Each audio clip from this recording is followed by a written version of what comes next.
Alrighty, ladies and gentlemen, I'm Richard Leland Neal. This is Richard Reviews Children's Books, and today I have to review for you A Very Fairy Princess, Here Comes the Flower Girl by Julia Andrews and Emma Walton Hamilton. Illustrated by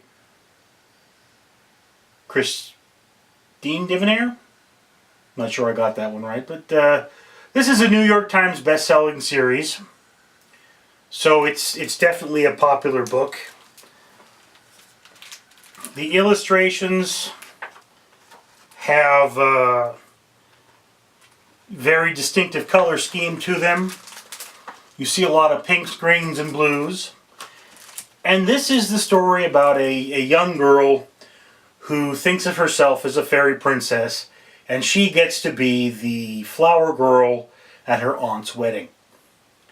So, the best way to describe this particular story is this is a story seen through the eyes of a child, given the magic of youth. What do I mean by the magic of youth? Is, of course, you understand that she's not a fairy princess. She understands that she's not a fairy princess, but she does things the way a fairy princess would do things according to her. She doesn't really know what fairies are like in the old stories, but this is how a child would interpret things. It's just like you might have a boy that does everything like a pirate, so he does piratey things. Well, this is a girl that does fairy princess things. Again, taking into the context of the book that this is a series, I'm sure I would get more out of this if I had read the series. But literally, I just saw this book, picked it up, said I'm going to read this and I'm going to review it. And again, this book is particularly our classic society's view of a feminine book. It is a girl, primarily girls in the story, very few male characters. There's a lot of pink and glitter and those sorts of things.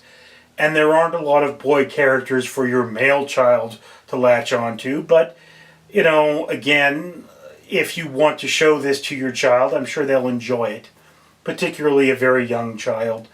This is a great book for that. It's a nice big book with big pictures in it and not a lot of reading. It's something you really take in through the story or through the pictures. So it's good in that regard. Again, female-centered, and if you're a parent, you do want to read to your child a certain number of books. Whether they're male or female, you want to read to them a certain number of books that have female characters, strong female characters in them, so they get the balance that you need in life. And this is a great book for that. Again, I enjoyed the artwork there. I don't know if it's artwork I would want to emulate, but, you know, well done in many regards. Solid book. Not exactly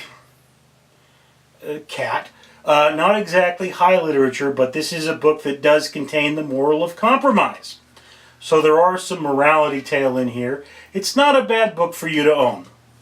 Anyway, that's my opinion. I'd love to hear yours down in the comments below. Now I have a cat bothering me at the door, so I've got to go attend to that. So, I am Richard Leland Neal.